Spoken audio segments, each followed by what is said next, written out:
విశ్వాసము కొండలను కదిలించగలదు. మత్తయి సువార్త 17వ అధ్యాయము 20వ వచనము.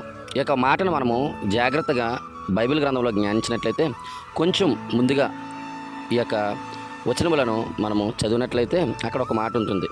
ఒక సహోదరుడు వచ్చి ప్రభు యొక్క కాళ్ళ దగ్గర మోకరించి, ప్రభు నా యొక్క కుమారుడిని కరుణింపుము, నా యొక్క కుమారుడు దెయ్యముతో వేధింపబడుతున్నాడు, మీ యొక్క శిష్యుల దగ్గరికి ఆ యొక్క కుమారుడిని తీసుకువెళ్ళినా కానీ మీ యొక్క శిష్యులు ఆ యొక్క కుమారుడిని స్వస్థపరచలేకపోయారు అని అడిగినప్పుడు, దేవుడు ఆ యొక్క కుమారుడిని స్వస్థపరిచాడు. స్వస్థపరిచిన తర్వాత దేవుడు ఈ యొక్క శిష్యులతో చెప్తున్న మాట, విశ్వాసము కొండలను కదిలించగలదు, మీ వల్ల కానిది ఏమీ లేదు. అల్ప విశ్వాసులారా, విశ్వాసం కలిగి ముందుకు కొనసాగండి. ఆవగింజంత విశ్వాసం ఉంటే చాలు, అక్కడ ఉన్న కొండ ఇక్కడికి వచ్చును అని దేవుని యొక్క వాక్యము ఆ యొక్క శిష్యులతో చెబుతున్న సందర్భం అది. ఒక విషయాన్ని మనము జ్ఞాపకం చేసుకోవాలి. మనం ఎంత భక్తిపరులమైనా, ఎంత దేవుల్లో ఎదిగినా, ఎంత దేవుల్లో ఒదిగినా, ఎంత మనము దేవుడి సన్నిధిలో ప్రార్థన చేసినా, ఎంత దేవుడి సన్నిధిలో మనం ఆరాధన చేసినా, ఎంత పరిచర్య చేసినా, దేవుడిపైన విశ్వాసం లేకపోతే అదంతా కూడా వ్యర్థము. విశ్వాసం లేని భక్తి వ్యర్థము, విశ్వాసం లేని ఉపవాసము వ్యర్థము. దేవునిపైన విశ్వాసం కలిగి ముందుకు సాగాలి. ఏ పని చేసినా కానీ దేవుడు చేయగలిగిన సమర్థుడని మనం విశ్వసించి ముందుకు వెళ్ళాలి. ఏది జరిగినా దేవుని చిత్తమని విశ్వసించి మనం ముందుకు కొనసాగాలి.